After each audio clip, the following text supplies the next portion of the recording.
Bienvenue sur votre chaîne Couranie et notre série dédiée à l'étude du Coran. Dans chaque épisode, nous explorons les récits des prophètes et les enseignements divins qu'ils portent.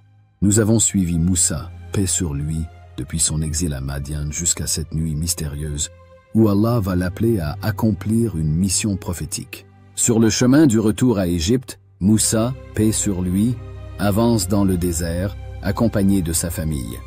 Il retourne dans le pays de son passé douloureux, un lieu qu'il avait fui. Pourquoi ressent-il ce besoin irrésistible de revenir, là où Pharaon règne encore en maître absolu? Alors que la nuit s'installe et que la fatigue se fait sentir, une lueur inhabituelle capte son regard au sommet du mont Sinaï. Ce n'est pas une flamme ordinaire, c'est une lumière qui semble l'appeler, puissante et mystérieuse. Il dit à sa famille, « Restez ici, j'ai vu un feu.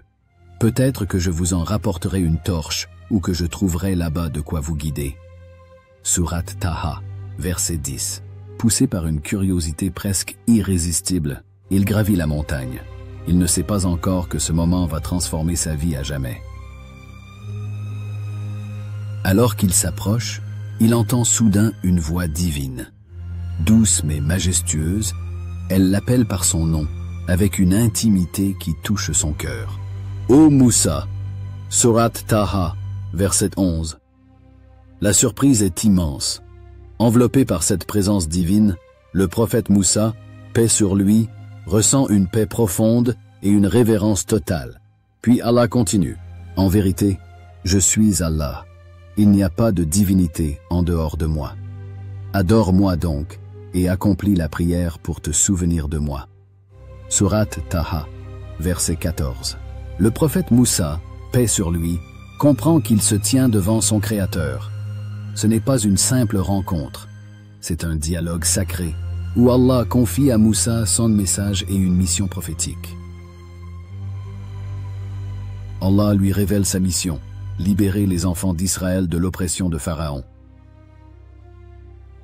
Face à cette tâche immense, le prophète Moussa, paix sur lui, exprime humblement ses peurs. Mais Allah le rassure en lui confiant deux signes, des miracles qui confirment sa puissance et sa guidance. Jette ton bâton, ô Moussa. Sourate Taha, verset 17. Le bâton se transforme en un serpent vif, et Moussa, paix sur lui, prend peur. Allah le rassure, lui demande de saisir le serpent, et il redevient un bâton. Puis, en posant sa main sur son cœur, elle devient blanche et lumineuse, un éclat divin pour convaincre ceux qui douteraient. Ces miracles témoignent de la bienveillance d'Allah. Il rappelle que le prophète Moussa, paix sur lui, n'est pas seul. Allah le soutient et l'équipe pour accomplir cette mission.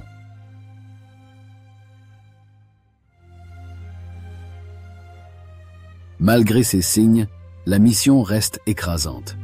Le prophète Moussa, paix sur lui, implore alors Allah de lui accorder le soutien de son frère, Haroun. Et assigne-moi un assistant de ma famille. Haroun, mon frère, renforce avec lui ma force. Sourate Taha, versets 29 à 31. Allah accepte. Ce lien entre le prophète Moussa, paix sur lui, et Allah devient plus qu'une mission. C'est une relation d'intimité et de confiance totale entre un serviteur et son Seigneur. Cette scène nous enseigne l'importance de la foi et de la confiance en Allah, même lorsque les défis semblent insurmontables. La lumière de la main de Moussa, paix sur lui, est un symbole de guidance divine dans l'obscurité.